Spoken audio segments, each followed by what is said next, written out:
रात्रीच्या काळोखात लांब लचक चकचकीत दिसणाऱ्या नागमोडी डांबरी रस्त्यांकडे पाहत वारणा बसून होती.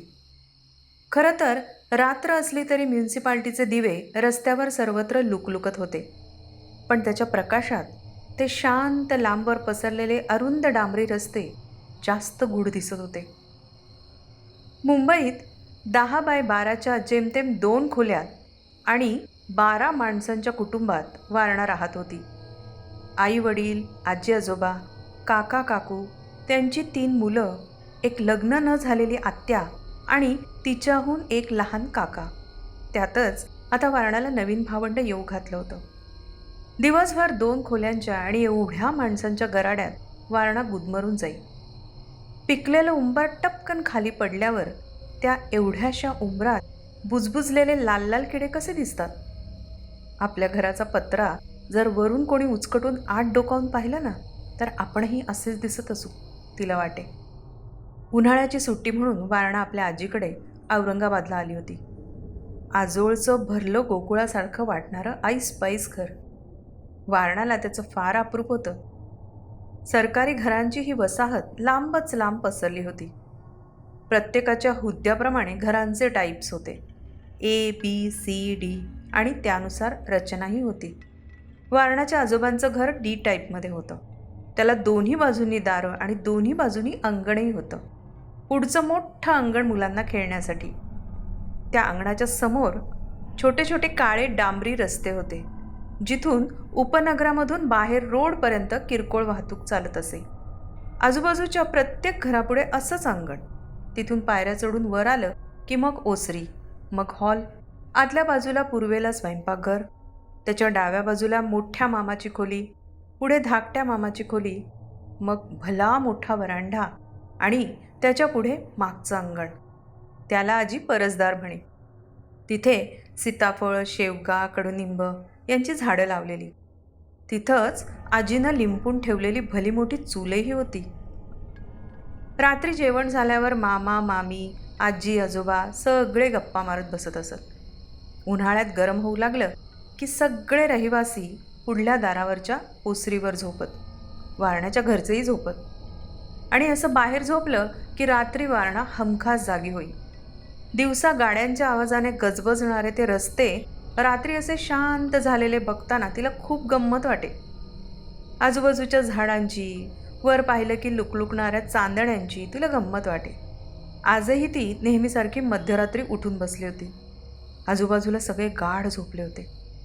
झाडांच्या सावल्यांचा विचित्र नाच आणि शांत झालेले रस्ते बघून तशी थोडीशी तिला भीतीही वाटली. आणि मग ती गादीवर लवणणार तेवढ्यात कुजबुजत्या स्वरात तिला एक हाक ऐकू आली. वारणा, वारणा. वारणाने दचकून इकडे तिकडे पाहिलं. सगळे गाढ झोपले होते. तिला वाटलं भास झाला असेल, पण तरी ती मनातून चांगलीच घाबरली.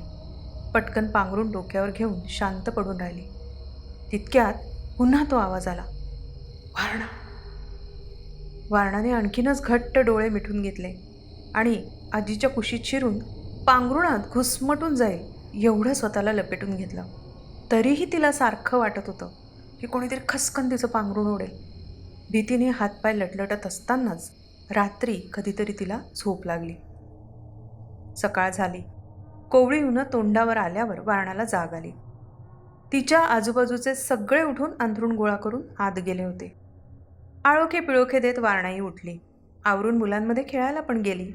रात्रीची गोष्ट मात्र बिचारी पूर्ण विसरून गेली. तिला आठवण झाली ते थेट रात्री आजीला ओट्यावर अंथरूण घालताना बघून. तिच्या घशाला कोरड पडली. आजी, नको नको, बाहेर नको. का ग? मला भीती वाटते. काय मेलं भ्यायचं दोडा, आम्ही असतो ना सगळे भवतीनी. लई भित्री पोर आहे निमाची. झोप गपचिप. आत उकाड्यानं किती जीव जातो. कोण झोपणार तुझ्याबरोबर? एकटी झोपशील का आत? वारणाच्या डोळ्यापुढे भल्या मोठ्या घरात ती एकटी झोपली असं दृश्य आलं आणि मग ती आणखीन भ्यायली. नको नको, आत मी एकटी नाही झोपणार. मग झोप गप बाहेर, बघते मी कोण खाते तुला, आजी पांघरून झटकत म्हणाली. तसंही जेमतेम परिस्थिती असलेल्या मुलाशी हट्टाने लग्न केलं म्हणून तिला आपल्या थोरल्या लेकीचा जरा रागच होता. तो कधीकधी असा आपसुकच वारणावर निघत असे. नाईलाजाने वारणा अंथरुणावर पडली.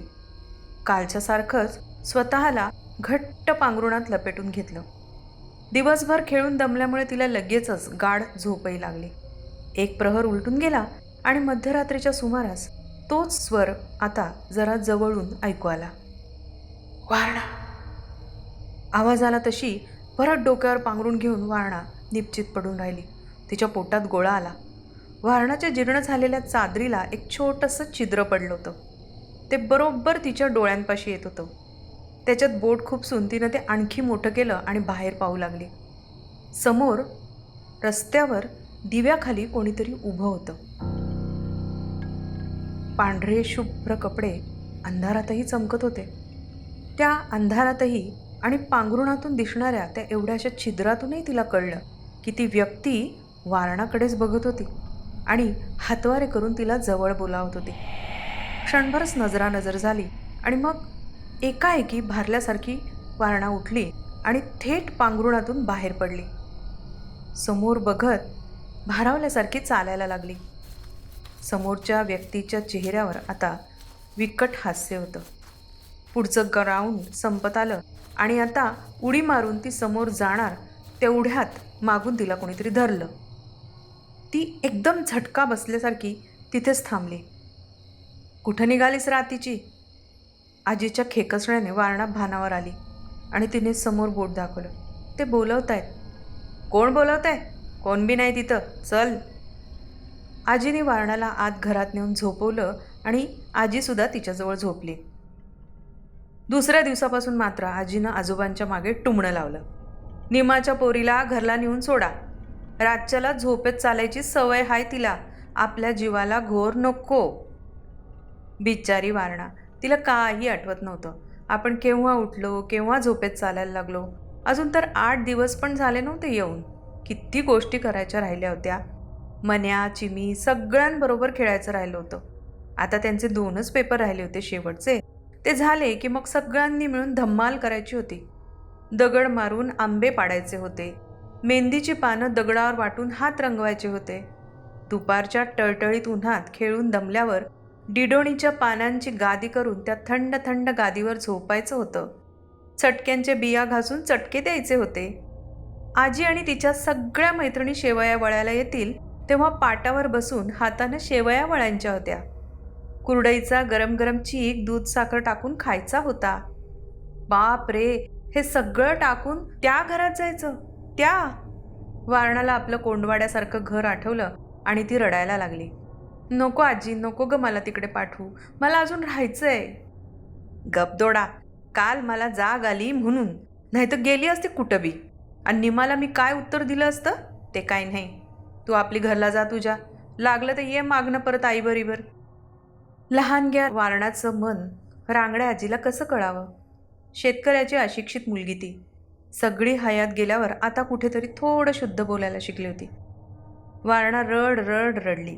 पण आजीनं तिला घरी पोचवा असा एकच धोशा लावला आणि आजोबांनी दुसऱ्या दिवशी पोचवायचं कबूल केलं. मुंबईला लगेच परत जायचं म्हणून वारणा पार कोमेजून गेली. रात्री न जेवता तशीच झोपून गेली. मध्यरात्री कसल्याशा आवाजाने ती एकदम दचकून जागी झाली. जाग आल्यावर तिच्या लक्षात आलं की तिला आतमध्ये एकटीलाच झोपवलं होतं आणि बाकी सगळे बाहेर झोपले होते. तेवढ्यात तिला ते दिसलं. कोणीतरी खिडकीशी उभं होतं. वारणाला बाहेर बोलवत होतं. 1-2 क्षण वारणा बघत राहिली आणि मग हळूच उठली. कडी उघडून बाहेर आली. तेवढ्यात जे कोणी बाहेर होतं ते एकदम रस्त्यावर गेलं एकाएकी आणि तिकडून तिला खुणावू लागलं. वारणा तिकडे बघत खाली उतरली. रस्त्यावर दिव्यांचा प्रकाश वर ओसरीपर्यंत पोहोचत होता. त्या अंधुकशा उजेडात ती चालायला लागली. ग्राउंड पार करून रस्त्यावर आली आणि आता त्या पांढऱ्या कपड्यातल्या व्यक्तीनं तिचा हात धरला. चल. कुठे? वारणाने निरगसपणे विचारलं. तुला मुंबईला जायचं नाही आहे ना? त्या व्यक्तीनं कुजबुजत तिला विचारलं.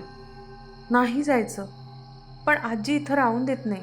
डोळ्यात आलेलं पाणी हातानेच पुसत वारणा म्हणाली. मग तू माझ्याबरोबर चल. सकाळी तू दिसली नाहीस ना की आजी थोडा वेळ गोंधळ घालेल आणि मग आजोबा कामावर गेले की तू घरी जा. मग तुला कोणी पोहोचवणार नाही मुंबईला. खरंच असं होईल? वारणाचे डोळे आनंदाने चमकले. हो. यावर अतिशय आनंदाने त्याचा हात धरून उड्या मारत ती निघाली. एकच सेकंद चालली असेल नसेल आणि तिला आपण एकदम बाजार मैदानात आलो याची जाणीव झाली. आजीबरोबर कितीतरी वेळा ती यायची नाही का इथे सामान घ्यायला, त्याच बाजार मैदानात. पण आत्ता रात्रीच्या अंधारात तिथं खूप भकास वाटत होतं. तिथे एक कायम बंद असणारी विहीर होती. चिमीनंच तिला सांगितलं होतं की इथं ढगे काकांच्या मुलानं उडी मारून जीव दिला होता, म्हणून त्याचं भूत तिथं असतं. पण आत्ता तर तिला ती उघडीच दिसली. वारणा, उडी मार, आत लपून बस जा, तो तिला सांगत होता. तिनं त्याच्याकडे बघितलं, मात्र भीतीनं तिची बोबडी वळली. त्याचे रोखलेले डोळे आता पूर्ण पांढरे दिसत होते. मानेनच नाही नाही म्हणत ती मागे जायला लागली.